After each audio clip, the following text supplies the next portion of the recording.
Welcome to What Works, the Energy Podcast. This podcast is produced by Edgecom Energy, a leading technology company that empowers large energy consumers to reduce energy costs and emissions through AI and IoT solutions. We hope you enjoy this episode where Behdad Bahrami, Edgecom Energy's founder and CEO, speaks with Doug Sullivan, an Alberta energy veteran with over 2 decades of experience in this market.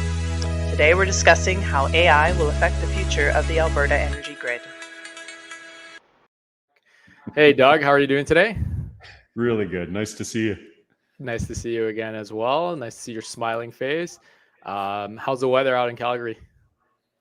Really cold. I just got out of my car a few minutes ago. It said minus 30. Minus 30. Okay. That's we're before at the 1 wind degree chill. here. 1 degree. Before the Oh, wind chill. man. Wow. I'm getting on a plane right now. Well, good. Good thing you have running electricity and running heating in your house, right? So you don't have to worry about it. Good. Well, Doug, thanks for taking the time to join us. So this will be a really exciting podcast today. We're going to be basically summarizing how AI is going to be affecting the energy grid moving forward. So my name is Behdad Bahrami. I'm the founder of Edgecom Energy, and we've been helping large industrial facilities and large energy users in general take advantage of all the different energy programs and demand response programs that exist here in Ontario and in Alberta. And today we have Doug Sullivan, our esteemed guest, our director of Alberta, who will be diving deep into some of the changes in the Alberta energy landscape and getting your insights and getting your feedback on how things have changed over the last couple of years.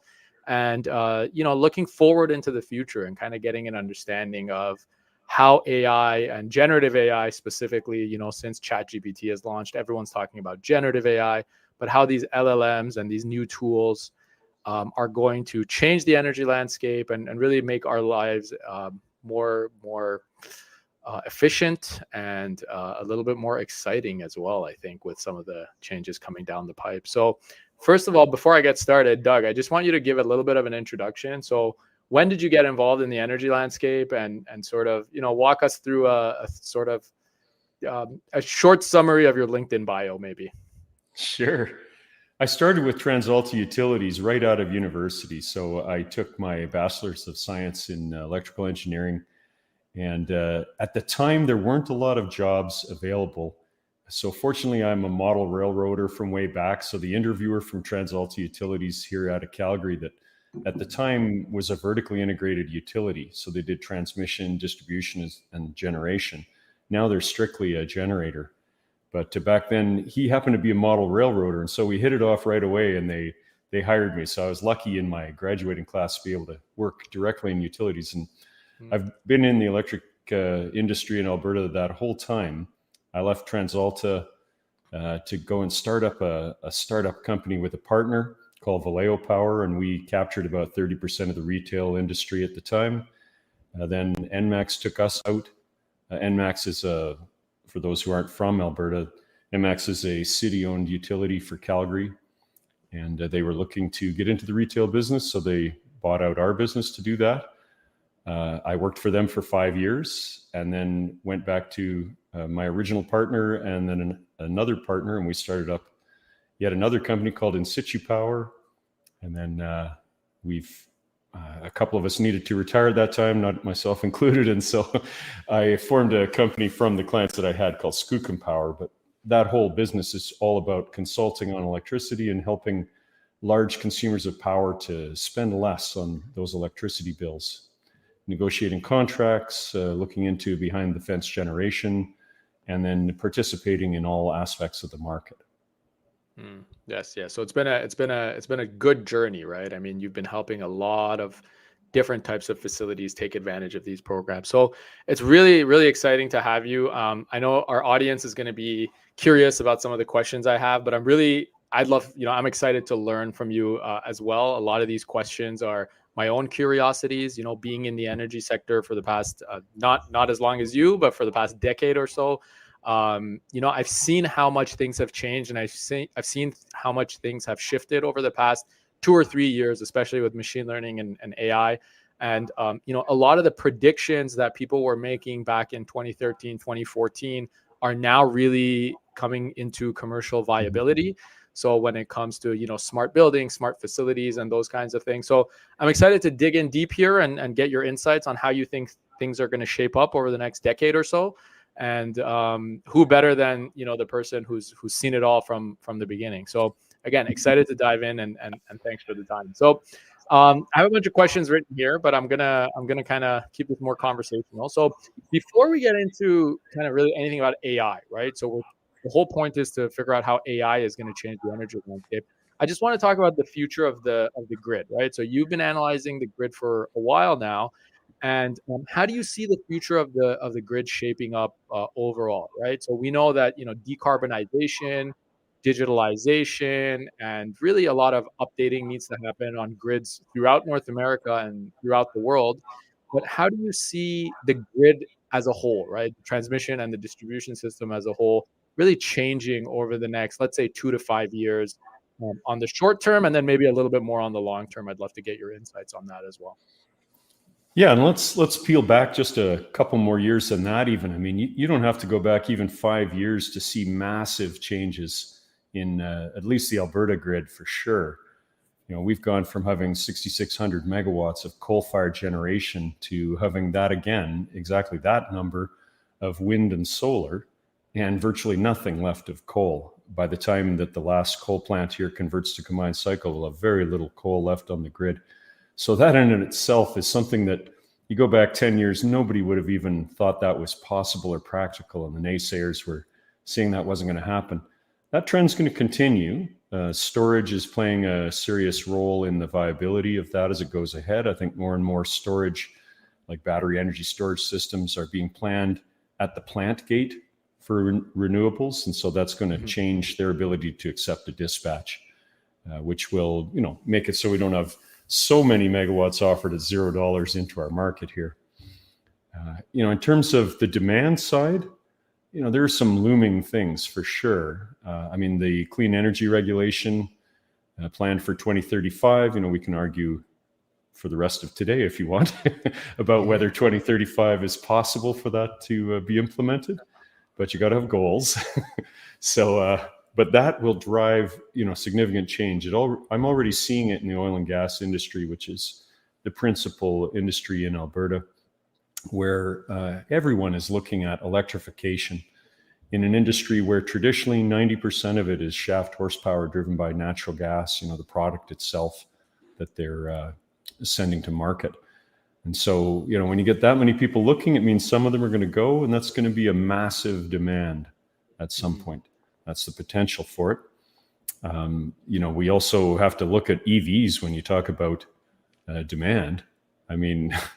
Maybe I'm an odd example. I know I'm an odd example because I'm a 2 EV house, right? And so there's lots of naysayers out there about how prepared the grid is. But when have we ever been prepared for any kind of change, really? Let's not kid ourselves. Needing to be prepared has never been a criteria for change, but it's happening. I see that for the average household, that's going to double their load. After I've had my first EV for 6 years, and so I've added 50% to my household load. Now my second EV is going to add, that again. So that's basically a doubling of where I was. And even though that's only originally 15% of the load in the grid, well, now it's another 15% added on. So I see great things happening in demand. In the near term, of course, we're actually shrinking. The reality is there's more loads being served behind the fence just because of price reasons. And then there's just loads that aren't materializing for economic reasons. But that short-term effect, part of that will be cured by pricing. We're coming out of huge pricing events, right? The last 3 years have been massive. But we're already seeing, even early in this year and late last year, that we could have a third of the price that we had last year. And so that will also assist in demand growth. So see great things coming. It's not inelastic, right? The cheaper it is, the more people consume and the more production takes place. So good point. I think you have a really good point about EVs. I think, in the energy industry, typically what happens is we're always either really underestimating or really overestimating the changes and never getting the timing right either, right? So my thesis is that, you know, in terms of EV, I think the growth is going to be much faster. I know that it seems like the people who don't have EVs are kind of still a little weary of, you know, the range anxiety, but anyone who has a family member who got a Tesla or any sort of EV, that just all kind of goes out the window. And here at Edgecom, you know, after I got a Model 3 a couple of years ago, and after I got it and I kind of talked about it, like four or five other people on the team just went ahead and just pulled the trigger, right? So I think it's that fear, right? It's that fear, and once you get over it, things move faster than anyone expects. So we talked about EVs, we talked about some of the pricing. Have you noticed changes in Alberta's electricity consumption already? So you talked a little bit about, you know, demand going down, and then you think long-term demand will go back up. But can you just talk about the trends that you're noticing right now? I mean, you're looking at this data day in and day out and helping customers predict those peak events, right? So, you know, you have your finger on the pulse of the demand, right? Are you seeing changes, you know, this year compared to the last couple of years? And what do you think is really driving that other than price? Well, I still maintain that price is the key driver for industrials that are price sensitive. And more industrials have become price sensitive as the absolute cost of power has risen.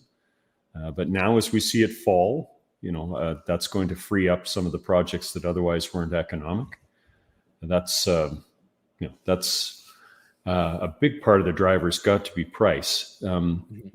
The consumption patterns, though, I think Alberta's going to be a little slower than most. I mean, I hate to say it, but I have people who cut me off in my EV, you know, for no other reason than maybe they work in the oil industry and they think I'm a threat. Yeah. And so I do believe that Alberta will be a holdout as long as any place in Canada. I mean, you go to Vancouver or Toronto, you see a lot of EVs out driving, but and even though you see some in Calgary and around Alberta, it's not generally you know, something that people are proud of in Alberta. And so I do think there'll be holdbacks. We don't manufacture cars in Alberta, and so I'm not sure it matters what our opinion is on the type of car we should drive. But I think that growth has been delayed for somewhat political reasons, and not just the politics of government, but the individual and how they view the politics of our main industry.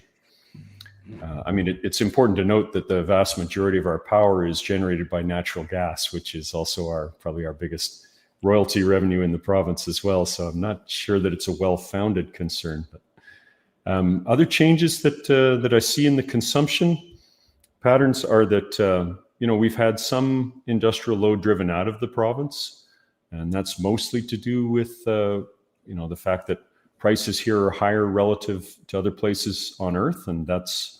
So I know it's still pricing, but this is a small planet. You know, everyone competes largely in a global space, and so, you know, Alberta has to be competitive with that. And so, electrically intensive industries are under a lot of pressure to be located in Alberta, even compared to their neighbors. I mean, the price of power in Alberta versus, you know, BC or Saskatchewan or Manitoba or Ontario, we're not well positioned to capture industry that way. We are capturing more and more people. I notice that our residential growth is strong. Lots of people are coming to Alberta. I think the price of housing is lower, and the ability to, you know, do your job from anywhere on Earth is allowing that to happen. So again, I see that the consumption, you know, we're holding that off as long as we can, but I do expect a major jump forward in electricity consumption.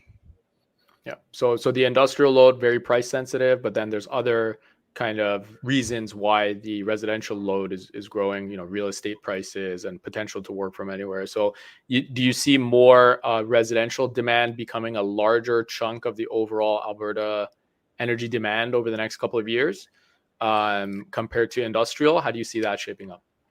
Well, oddly enough, there's two forces that are almost balanced at this point, right? We're building all kinds of rooftop solar. Was it 17,000 sites? Yeah, 17,000 small sites that are mostly rooftop solar PV. So that's sort of offsetting, because that load disappears from the grid, when the sun is shining. And so that's offsetting some of the residential growth. So at a macro level, we're just not really seeing that growth. And that's what we talked about earlier, about how we've actually dipped a little bit. But yeah, astounding when you think that almost the size of a large plant has been built on rooftops and in backyards, just in Alberta here. Yeah.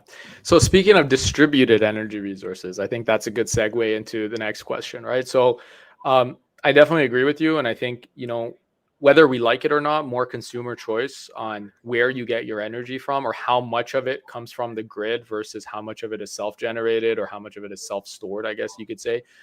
There's a push for more and more consumer choice, right? And whether the utilities like it or not, and whether the ISOs like it or not, this is a trend that's happening. And worldwide, you've heard of the stories of, the ways that different utilities are trying to kind of slow this down, or they're trying to, ban it altogether. But I think, when a technological evolution happens, you're going to have people who are dragging their feet, and then you're going to have people who are going to try to get out ahead of it.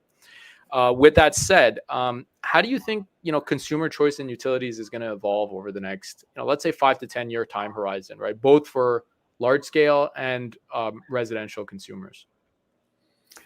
Yeah, so let's go back to the residential consumer part, and we'll start there, and then we'll move to large scale afterwards.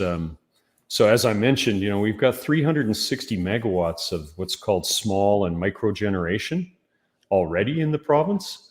So, that's just to put that in perspective. Those who are from Alberta that are listening in would know that's roughly the size of the ENMAX Calgary Energy Center, which is a major combined cycle plant just north of Calgary here.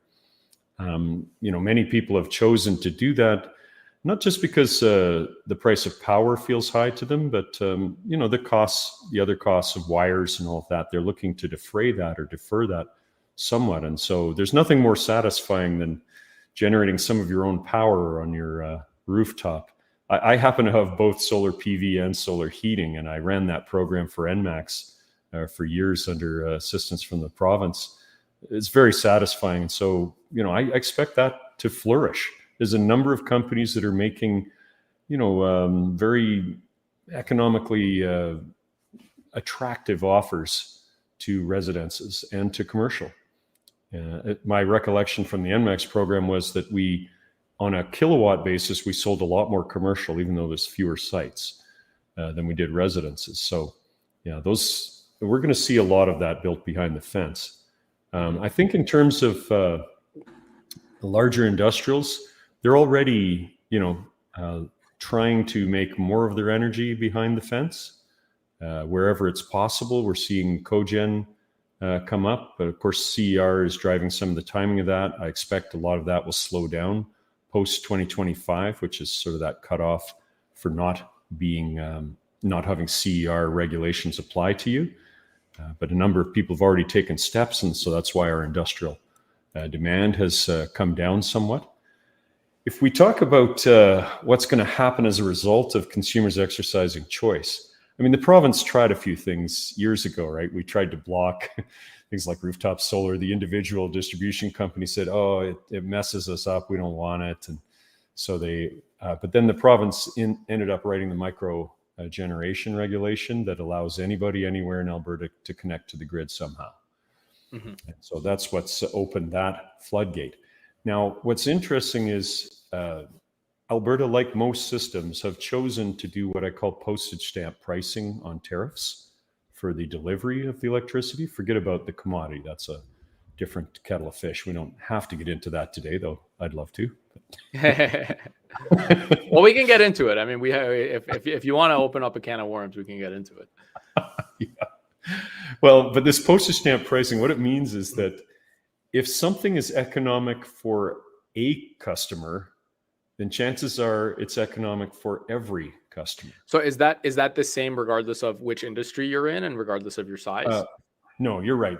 It's by category largely. But of course, then as soon as one category of rate class disappears because they had a disruptor technology that made sense for them, it then means that all of those fixed costs of the tariff migrate down to the next classes, which then makes it so that chances are a disruptor technology could just cascade right through all the rate classes.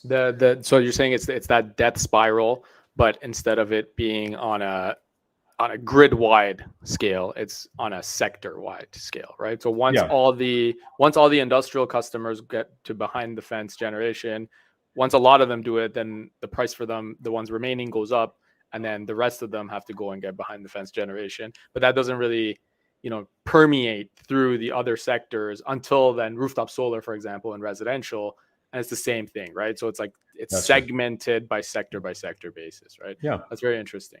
And I mean, some of the disruptor technologies, we're very engaged in, right? I mean, battery energy storage systems is a certain thing that we think about right now. We generally are talking about lithium-ion batteries or LiFePO batteries, but the notion is that the price breakthroughs are coming on batteries, and so given the cost of solar where it's at, if batteries can follow Moore's law and get to that point where it makes sense for commercials, new communities to do their own community power, well then postage stamp pricing blocks that from happening now and forces the entire rate class to leave once the disruptor works.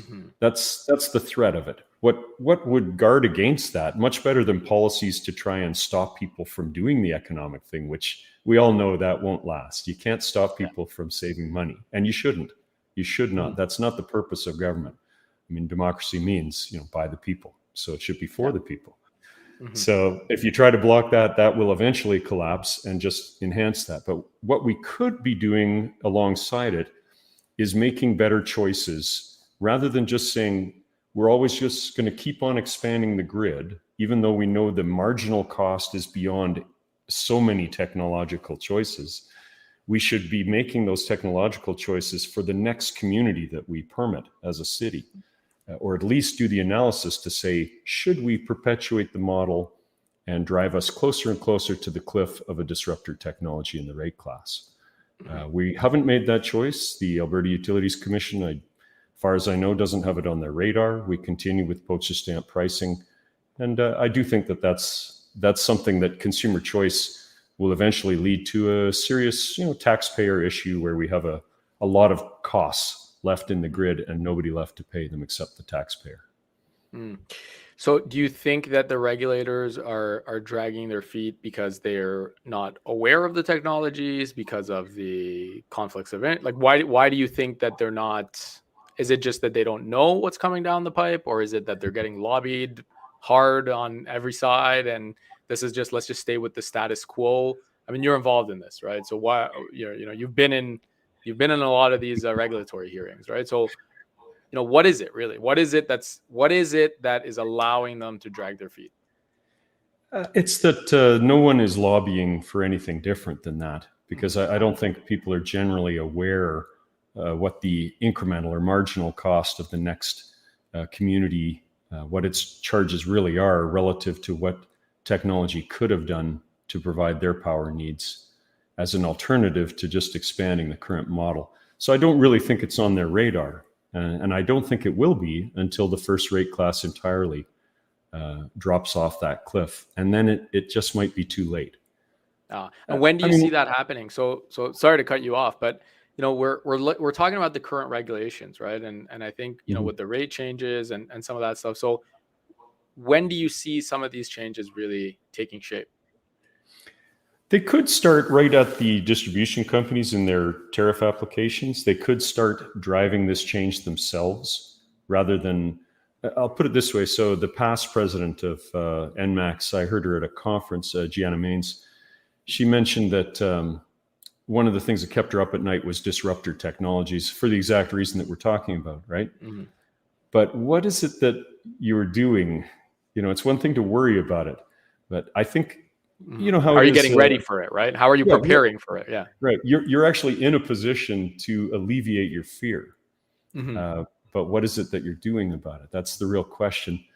I mean, when you look at, what government is balancing their budget nowadays? They're just looking to get through their term and hope it's, there's much smarter people hopefully our grandchildren are much smarter than us. I don't know what it is that motivates us to not do something today about what we know will happen. But they certainly could. I mean, Fortis, NMAX,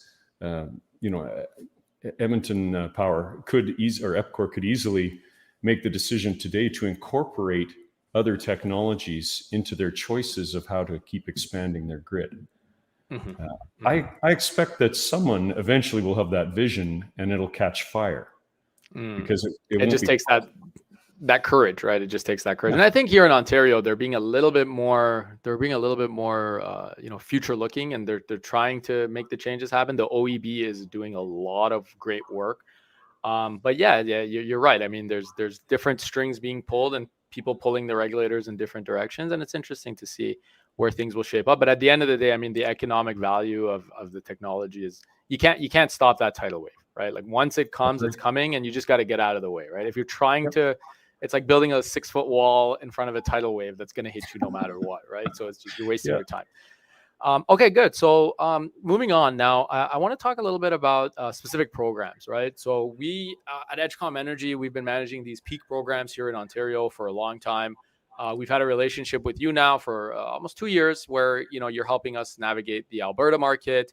I want to talk a little bit about peak management programs, right? And this gets very specific for the large industrial customers. Same thing here in Ontario. We have the Global Adjustment Program, where we're trying to manage 5 coincident peaks out of the year. You guys in Alberta, you have 12 peaks, 1 per month that you're trying to manage. So just want to get a little bit of an understanding, like in as layman's terms as possible.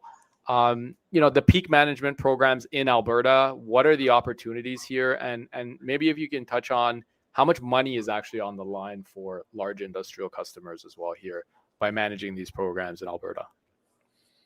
Yeah, so Alberta is a little different than other systems in that they deregulated, back in 1996 on the supply side, 2000 on the retail side, and so there isn't really any sole responsibility to manage, the grid per se, like compared to BC Hydro, who would have a demand response program, because they have a social interest in how we use electricity, whereas here it's broken up a bunch, amongst a group of companies, and so no one individually has responsibility. So all we really see are tariffs and ancillary services or operating reserve programs that do peak management for us.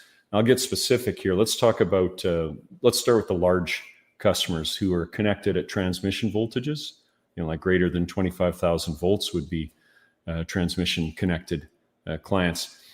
Their tariff, about 40% of the cost of their tariff is bulk transmission demand. And so they have that opportunity to avoid each month the highest 15-minute coincident demand in the province, because you're charged your pro rata share of that peak. So if you were consuming 50 megawatts during that peak, you're going to spend $500,000 in that demand charge.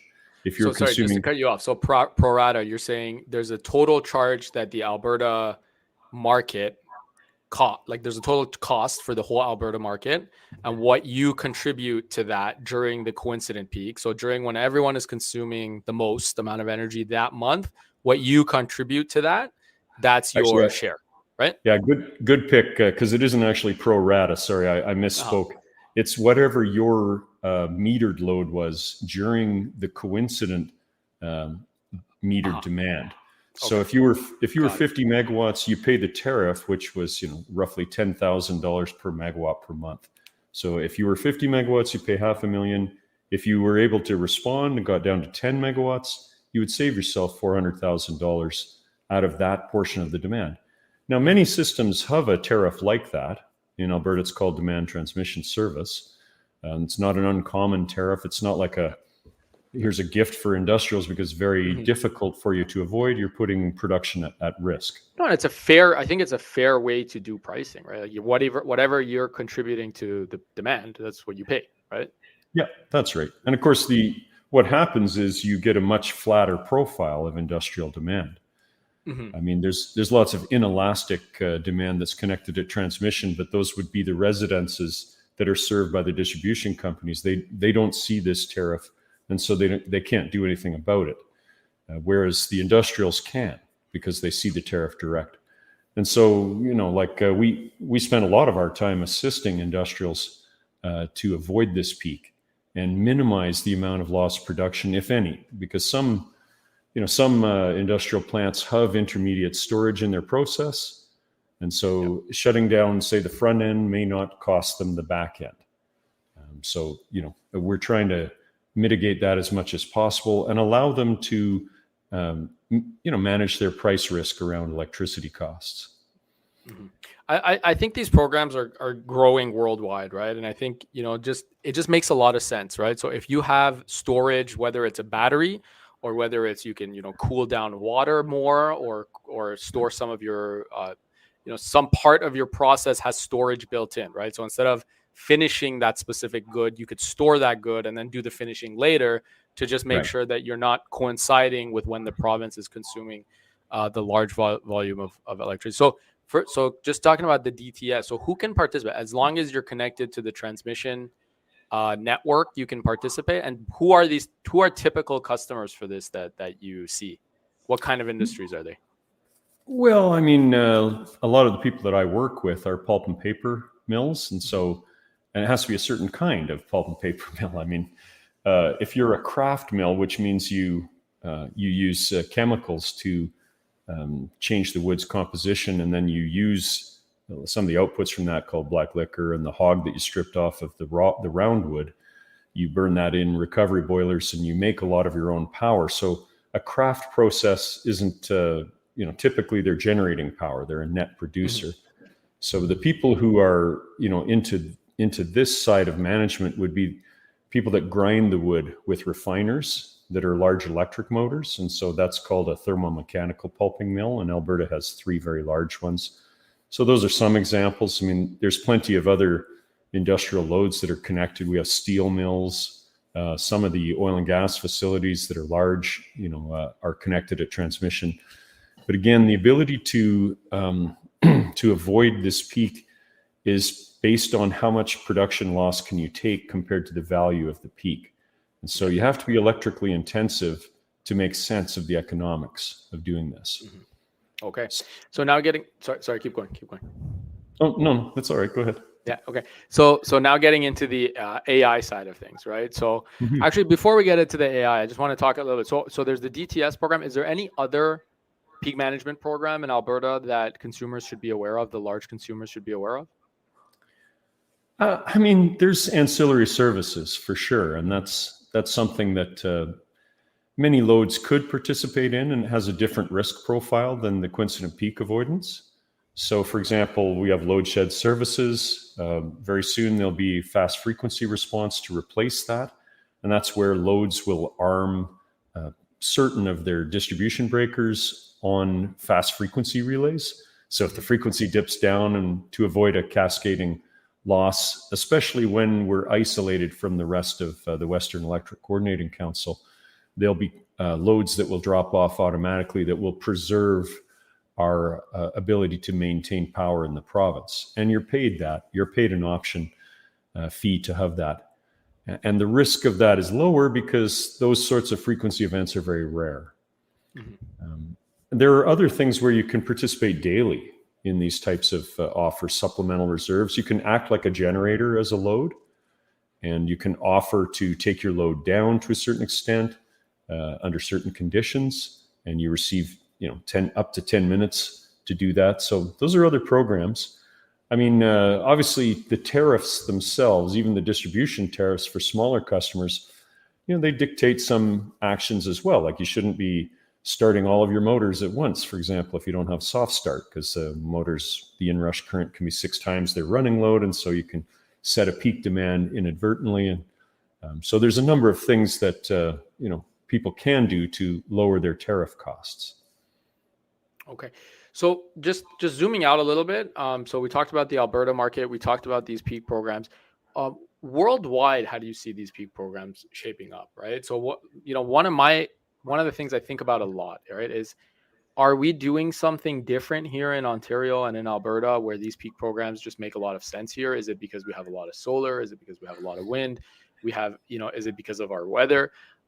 My guess is that worldwide, more and more of these programs, dynamic pricing, right? That's the way I look at it, like dynamic energy pricing and, demand responsive energy consumers. I think that trend is it's a macro trend that I don't see stopping anytime soon. Because again, it's that tidal wave, right? The more solar and wind you add to the grid, the more intermittent power you have. The more intermittent power you have, the more you need. It's not the generators that are managing the supply demand curve. Now it's the users, right? I want to hear your thoughts on that and how you see that shaping up over the next, again, let's say 5 years. Yeah. So, I mean, some of the things you can see happening would be, let's take electric vehicles, for example, and roll them in a big way into the grid. Now you've got a consumer and a generator, just like the way that I treat large loads in the province right now is I teach them how to participate as a generator in the market. EVs are exactly that same principle. So are rooftop solars in homes, right? Where you're a generator and you're a consumer in your home. So what happens is it takes intelligence to run a grid like that. It takes smart metering, but way beyond that, to run it efficiently, it takes, machine learning or artificial intelligence to really allow the vehicles to make good choices. So, we all have a certain commute. There's a certain amount of energy we still need in our battery to get home. So no matter what the price is, I still want to get home unless I'm, making enough to stay in a hotel room. So if you zoom out a little bit and just say, what could the grid look like in the future? I think it could be a much more intelligent place than it is right now. Not really requiring the same centralized services as are provided currently by the ISO, but way more of those decisions being made at a micro scale level.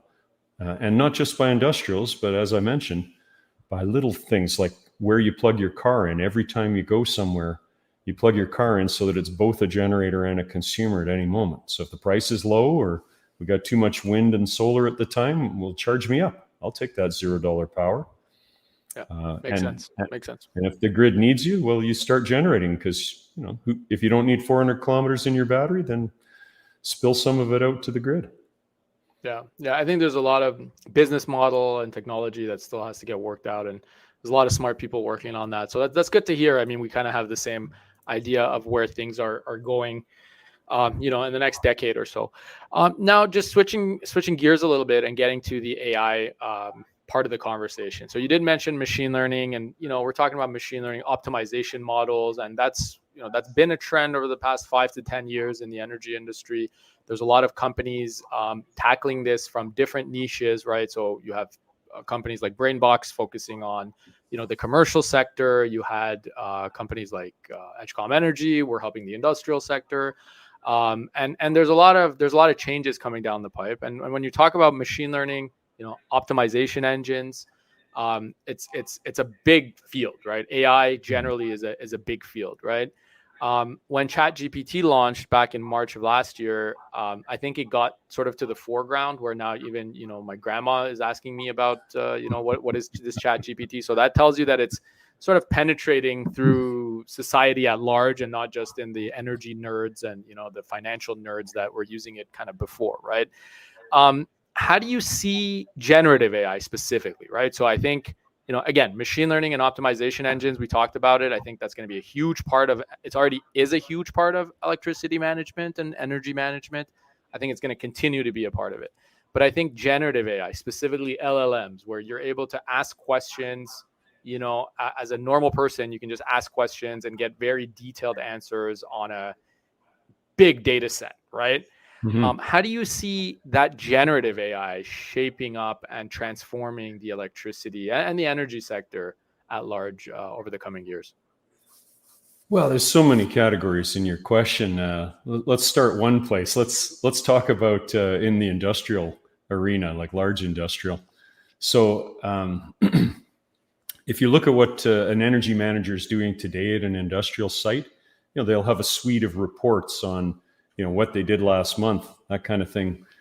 The large language model and generative AI, will allow them to give access to their AI engine of choice for all of their data sets for as far back as they care to load it. And they'll be able to generate reports in real time that are much more detailed and more intuitive, especially as the machine learns what it is that really matters to the industry.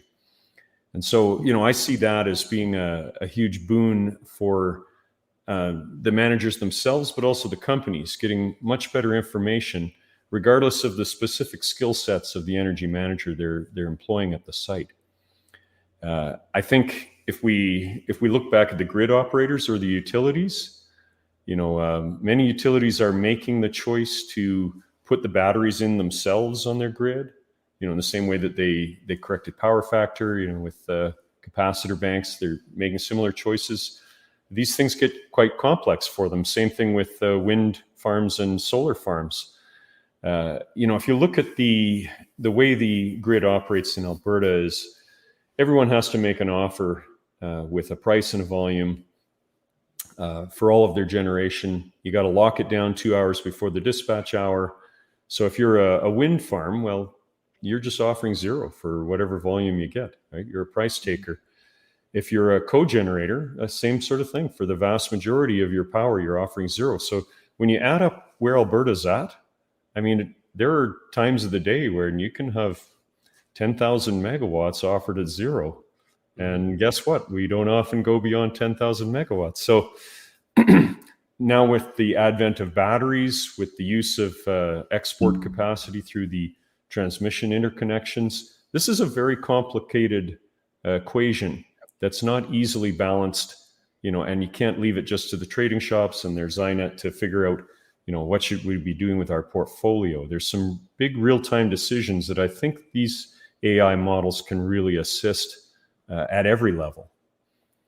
Yeah. So one of the things that, when I talk to energy managers, and I was an energy manager, right, before Edgecom Energy. So I'm sensitive to their role and how important it is for the operation, especially of, energy intensive industries, right? You're talking about steel mills, and, they have teams of energy managers analyzing this data. And one of the questions that usually comes up is, so is this Copilot going to come in? Is this generative AI going to come in and replace me? And I think there's a big part of how big and important these decisions are, that I don't think we're going to be leaving them up to an AI to just, whether it's generative AI or machine learning, to just run these plants, right? I think there's always going to be, at least within my lifetime, I think there's going to be a human operator sitting there making those critical decisions. But that human operator is going to need a suite of tools that can process more and more data, that can analyze more and more data, bring in sources, and kind of, pull out some interesting insights that a human never will be able to. Do you see it shaping up that way as well? Oh yeah, seeing the patterns, the machine in and of itself has no idea what it's looking for. That's why you need somebody asking the right questions. Over time, you keep asking the same questions. Well, you don't need a person to ask those questions. But as things evolve, the person's thinking can evolve, and so will the machine. So we'll have to see. I'm not going to just succinctly say there won't be jobs replaced in the energy management field by AI, because that is a possibility, depending how sophisticated they get and depending on the industry that we're talking about as well. But I think we still need somebody to guide, what is it that's important to this company? What do we need to know to guide our decisions? Good. If anything, I think energy managers get a lot smarter. Yeah. And more data and more tools, right? Like that's more data at their disposal, right? I think the AI tools that we're envisioning are really more like a wingman for the energy manager, where they turn. So instead of having to write a program and wondering where all the data sources are and if they're true, and having to go in and fill the gaps manually, because, this is what we have to do, right, to run a simple report. Yeah. Well, that's not high value work by the energy manager. That's almost data entry in some ways. And so we can refocus our efforts and get a lot smarter as people. Yeah. And I think selling these projects is going to be a bigger part of the energy manager's role, right? Getting the data and analyzing it, and then now having the proof that the savings are here, right? Now, hey, we can run production for 0 cents per kilowatt hour. but now you have the ammo to take that to the CFO, to the COO, and really get more decisions sold quickly, because you're not spending all your time in Excel.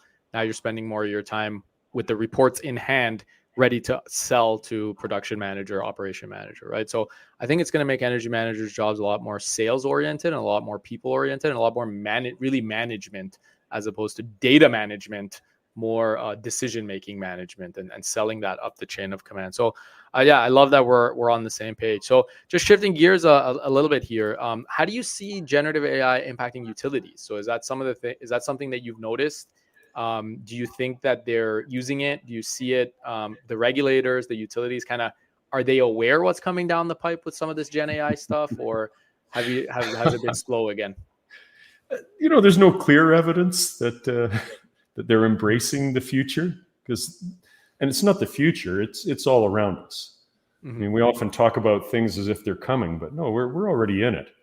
Yeah. I mean, a lot of what I do, I turn to ChatGPT, for example, or Bing, just to answer questions every day. I'd be amazed if there's a day go by where I haven't asked a dozen questions, just to get me through my day in a more expeditious way.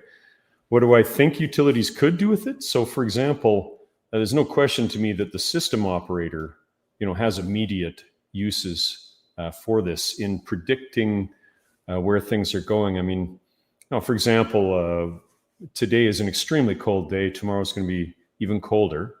And yet when you look at the forecast, you'd think that it was nicer than Wednesday. So you can tell there's somebody didn't quite update the variables. There's, that's because we're relying on a person to do a task. Whereas, I think there's some real applications for generative AI there to incorporate everything that's important and make cleaner forecasts, better dispatch. In Alberta, for example, just to give you a hard example, we've made that choice to do the dispatch ourselves. So other systems, I'm talking about renewables. So if you look at Montana and a few other systems, Montana is one I'm familiar with, where they've put it onto the wind generator themselves to say, okay, you still have to accept dispatches. I don't care that your energy costs zero. You have to accept dispatches and behave accordingly, right? So if you don't get dispatched, we don't want your power, even if it's coming. And so they've gone and they've secured contracts themselves with other generators to firm up their dispatch. So if their wind forecast isn't perfect, they make up the difference with physical plant that's burning, gas or something else. Here in Alberta, we've determined that we're going to forecast that, and so we're going to, predict how much we should dispatch of other resources. Yeah. And of course, you can see that gets more and more difficult now that we're pushing 6,500 megawatts of renewables. The sun's a little more reliable than the wind, but the clouds can roll through too, right? So it just makes it so that a machine with lots of sensors can certainly figure this out better than humans at the system operator. I already mentioned about how utilities that incorporate other assets inside their own mix, like batteries at the substation, certainly those are complicated decisions of when to charge them, when to discharge them, and how that would benefit their customers. And I definitely think there's a role for AI in there as well. Absolutely. No, that makes a lot of sense. So now just changing over to some of you mentioned the wind and the sun, and that got me thinking about, climate change. And, a lot of the things that are coming down the pipe, whether it's, the addition of solar, the addition of wind, it's really, we're trying to decarbonize as much as we can, right? And as much as a lot of people don't like to hear that, especially the guy who cut you off in your Tesla, the reality is, whether it's, our generation or the generation after, we're going to have to decarbonize, the earth, right? How we do things, right? So talking about climate change and, a big part of demand is predicting the weather. And a big part of it is, having short-term and long-term forecasts of how much water is going to be, how much snow melt is there going to be. I recently heard that there's, some serious drought conditions shaping up in Alberta, and that might affect fossil fuel generation. And I just wanted to hear your insights on that. Do you think that, again, are we ready for some of these changes that are coming down the pipe? Here, I know we see some transmission lines behind me, actually, I just noticed, right? So here in Ontario, I don't think anyone expected the winters to be as mild as they've turned out to be over the past couple of years, and that's affecting business like snowboard parks, right? And are places that depend on the weather for predicting, how much water there's going to be, and that they need specific parameters of how the weather shapes up to be able to run their operations. Are they ready for that? Are they ready for the changes in climate? Are they ready for these droughts? And what do you think is happening in Alberta on that front? It's like we talked about way at the beginning, right? When have we ever been ready for a change? I mean, we're still in the denial stage. I mean, I'm sure, if I polled my neighbors, more than half of them would say there is no such thing as climate change. So are we prepared? Absolutely not even close. I mean, we had serious floods here back in 2013. And, now we're just completing some of those mitigation projects. But, was that phenomenon predictable? Probably. But who wants to spend the money when it hasn't happened yet? I live on a lake. I live on an irrigation lake in Chestermere. And this year they lowered the level because they said they just absolutely had to have more water for irrigation. I mean, we had areas here that were running at 40%.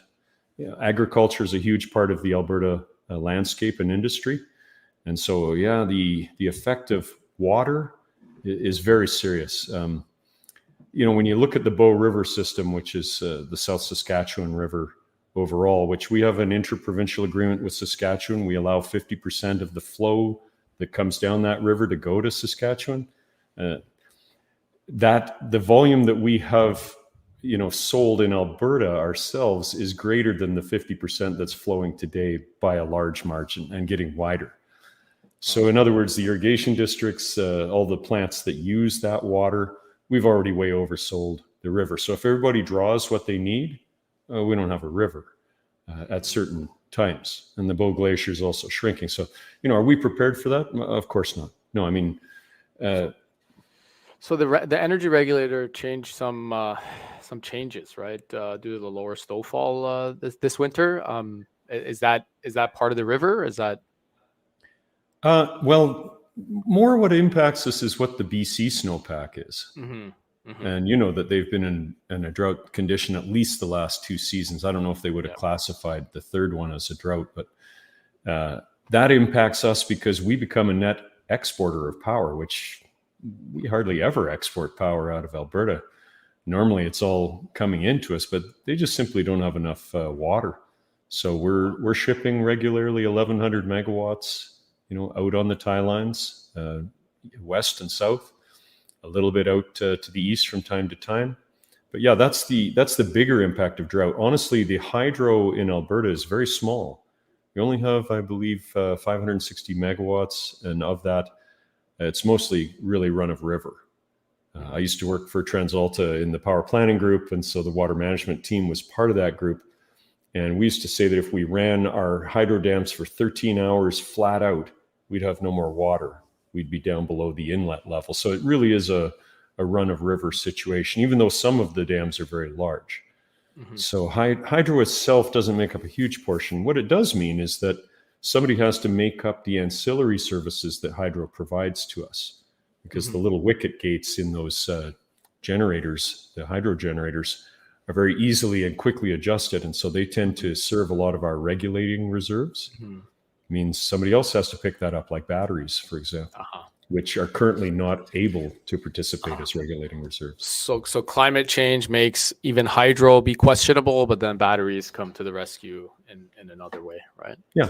Okay, I mean, so, well, I was going to say it's sort of an ideal situation for hydro because they don't actually have to typically run a lot of water to meet those needs. And so long as there's some water above the inlet, they can usually meet the ancillary service. But in terms of providing energy, they're losing their ability to provide energy. Oh, interesting. Well, that's sad. And hopefully with some of the stuff that we can do with peak management and some of the changes coming on the grids, at least we can chip away at this problem, right, over the next generation. I think it's going to take longer than anybody thinks to decarbonize everything, but I think eventually we're going to have to go that way, whether we like it or not. So, Doug, I want to thank you so much. So there's a couple of things that I'd like to announce. We have a webinar coming up on January 31st, where we're going to be diving into the future of peak programs in Ontario. And I think, right now we focused on the Alberta programs, and I think there's a lot of knowledge and a lot of information that you gave us, and I think it's going to be very helpful for Alberta customers. But I think a lot of the data that we talked about is relevant for other places, specifically Ontario as well, right? So join us for that webinar on January 31st. Myself and Courtney Conway will be breaking down the future of these peak programs in Ontario. If you're a large Class A customer, or even if you're a Class B customer, I think it'll be very interesting for you to see how things are shaping up in Ontario and what the future holds for some of these programs. So join us for that. There's a QR code up there you can scan to join the webinar, and we'll have the link on our website and on the LinkedIn as well. And make sure you subscribe to our newsletter. We'll be sharing a summary of this conversation and recordings of this conversation as well. So if you want to stay in touch with us, definitely make sure you follow and subscribe, and we'll send that info over to you. And last question, Doug. So you were in Mexico last week or 2 weeks ago. Are you going to be hitting the slopes coming up in the next couple of weeks, or what? Oh, absolutely. Yeah, I intend to do it not this week, but the following week. It's one of my favorite pastimes. I feel like every time I talk to you, you're either on a boat or on skis or on a paraglider. So it's good to see that you can be as adventurous as you are and still help clients save on their energy and peak demands. Yeah, works for me. All right. Well, hopefully we can learn from you and get as adventurous as you are one day. Great talking to you, Behdad. All right. Thanks for the time, Doug. You take care. Thanks for listening to What Works today. And hey, since we're new here, let us know how we're doing by leaving a comment or sending us a message. And if you like this podcast, please share it. If you'd like to learn more about us, go to edgecom.ai.